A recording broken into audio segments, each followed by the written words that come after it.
Bom dia, ou então boa tarde ou boa noite, depende do contexto. Eu vou apresentar um vídeo sobre a entalpia de hidratação do gesso, sobre a estimativa da entalpia de hidratação de um determinado gesso. Essa é uma experiência da nossa disciplina e existem bons motivos para que a gente tenha desenvolvido essa experiência. Uma delas é a importância da entalpia de hidratação de produtos cimentícios. Por exemplo, quando você vai fazer uma argamassa para um concreto, a reação que acontece é exotérmica e isso faz com que se tenha que tomar uma série de cuidados. Outro motivo é o fato de que o comportamento da temperatura em função do tempo após a reação em si de hidratação, e em particular a gente vai fazer com gesso, esse comportamento ele obedece muito bem à lei de resfriamento de Newton. Então a gente consegue fazer um ajuste muito bem feito, o que não é muito comum. Então isso é um bom motivo porque a gente pode lidar com a questão de como fazer experimentos, como analisá-los, como trabalhar com Excel para ajustar uma curva, etc. Um terceiro motivo é o fato de que a gente consegue fazer uma estimativa a partir de uma experiência que é extremamente simples. A gente usa copinhos descartáveis, coloca gesso e faz o experimento. A gente consegue fazer uma estimativa desta entalpia com razoável coerência.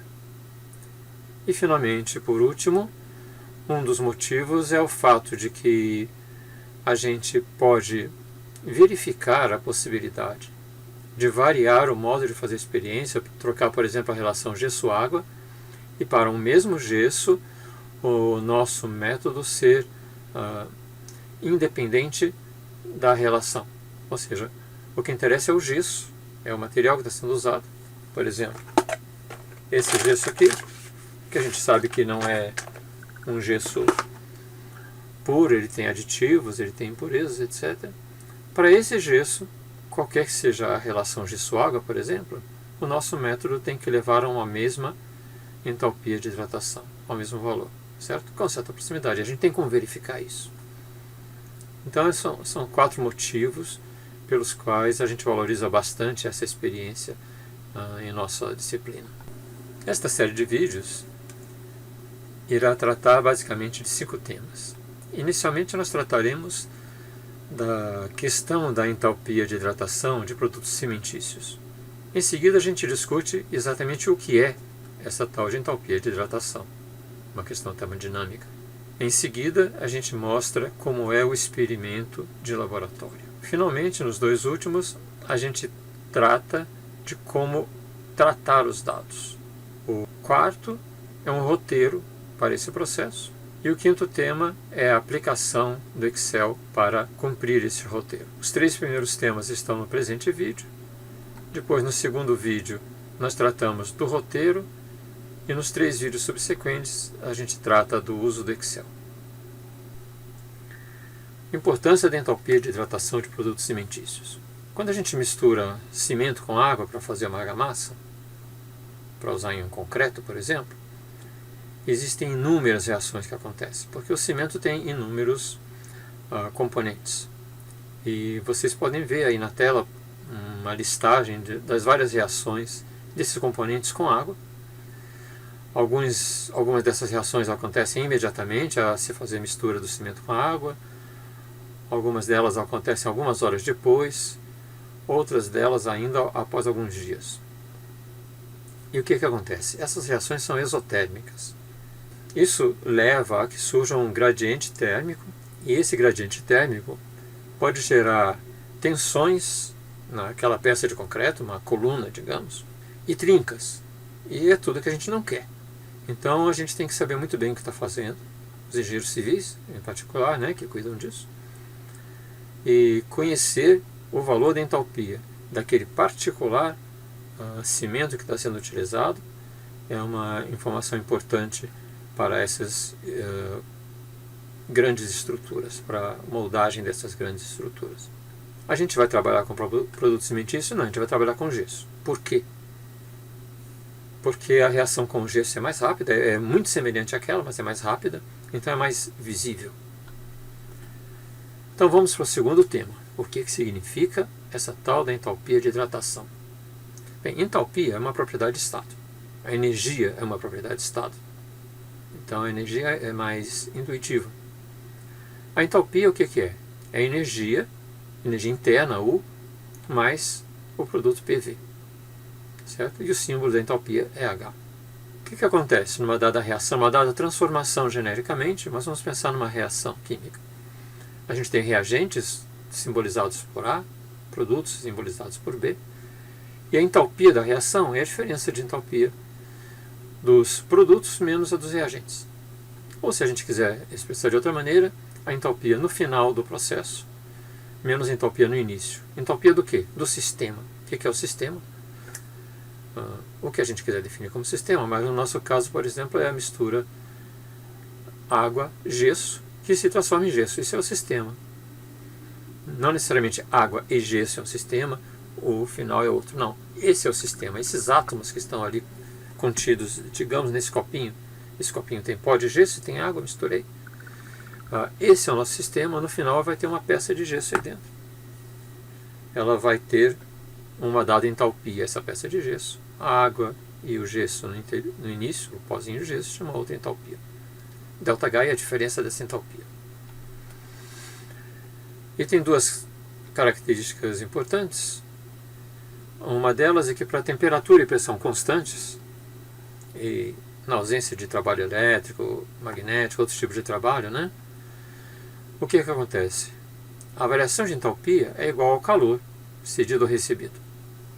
É fácil verificar isso olhando para a primeira lei da termodinâmica. A gente tem uma videoaula sobre a primeira lei da termodinâmica. Assim, a entalpia de hidratação corresponde ao calor liberado, essa reação é exotérmica, tá certo?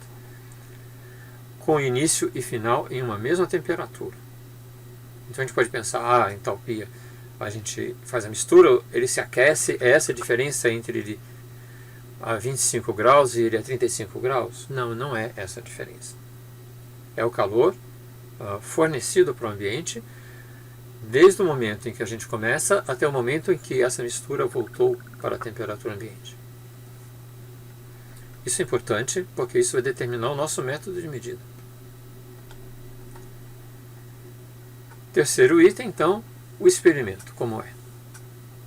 A gente tem um potezinho, um copo descartável, já mostrei o copinho descartável. Dentro dele a gente vai ter uma mistura de pó de gesso, eu já mostrei também, certo? Aqui um pozinho de gesso, com água. Tem água aqui, por exemplo. A gente faz essa mistura, coloca um sensor de temperatura. Esse sensor vai chegar em um Arduino. E o que é um Arduino? É uma placa que tem entradas digitais desse lado, entradas analógicas, então eu posso entrar com a voltagem, eu posso entrar com o sinal digital. Tem uma saída que vai para o computador. E a gente pode inserir um programa aqui dentro em que a gente manda a plaquinha trabalhar com esses dados todos antes de mandá-los para a gente. Bem, na verdade a gente tem mais um sensor que mede a temperatura ambiente. Está imerso em um bekerzinho com água. E na verdade a gente já aproveita e já faz duas misturas diferentes de gesso. Para aproveitar o tempo, a gente já está lá mesmo. E é interessante porque a gente já compara na tela, na hora, o que está acontecendo. Então, o que sai no computador? Aqui, vamos voltar. O primeiro reator, né, o primeiro copinho, fornece essa curva, temperatura, está aqui, eixo de temperatura em função do tempo. O segundo sensor mede a temperatura ambiente. E o terceiro sensor vai medir o segundo gesso. A gente tem uma imagem de 2019 fazendo a pesagem do gesso e da água. A gente determina a quantidade, né? A gente não faz aleatoriamente, joga um pouquinho do outro. E vamos ver qual é essa pesagem, o que está por trás dela. A reação que a gente tem é sulfato de cálcio com meia água de hidratação. Esse é o pozinho que a gente recebe, semi-hidratado. E o produto final que a gente quer, a peça de gesso, é o sulfato de cálcio, mas com 2 águas de hidratação. Então a gente tem que colocar 1,5 água de hidratação para chegar nesse produto.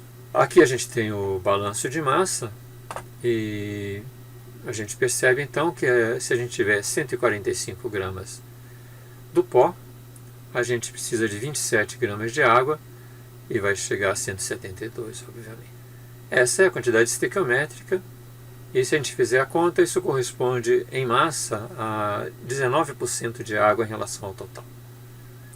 Mas se a gente olhar aqui na embalagem, eles mandam colocar muito mais água que isso. Eles mandam colocar 760 gramas de água para 1 quilo desse pó. Então é muito mais do que 20%. Está aqui cerca de 43%. Dados da embalagem. Se a gente procura na internet valores um pouco menores que isso, porque esses valores da internet são para pessoal de construção civil mesmo, que tem mais prática de operar e tal, então eles conseguem operar com um pouquinho menos. Mas, então, por que tem excesso? Um dos motivos é que a gente quer que todos os grãozinhos do gesso consigam ser molhados.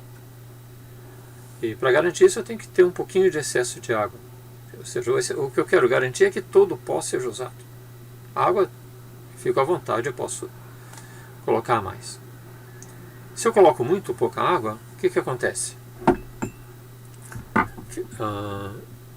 A gente tem, olha, tem aqui o pozinho, vamos botar o pozinho aqui. Aqui. Botar água. Botar um pouco de água. Botar um pouquinho de água. Vamos tentar misturar isso aqui. O que acontece? Eu botei mais ou menos a quantidade estequiométrica, tá? Que eu tinha medido esse material do copinho. Olha, a gente tenta misturar, ele começa a misturar, mas tem uma parte do pó que não consegue ficar molhada. Certo? Então não dá para trabalhar com essa quantidade estequiométrica. E a gente trabalha com excesso. O que vai acontecer com excesso? No final vai sobrar, tá certo? Vou botar um pouquinho mais de água.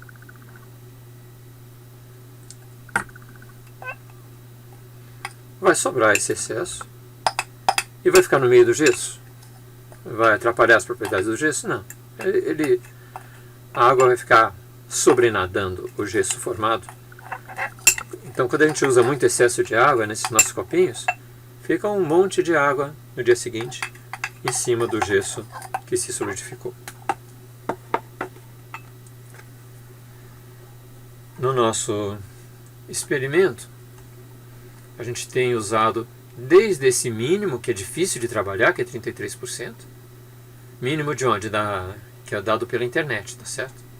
O mínimo seria 19%, nem pensar. A gente começa em 33%, que é difícil, e vai até 65%, mais ou menos. A gente sabe que o ideal é esse, mas a gente quer variar, a gente quer ver o efeito de botar mais água, tá certo?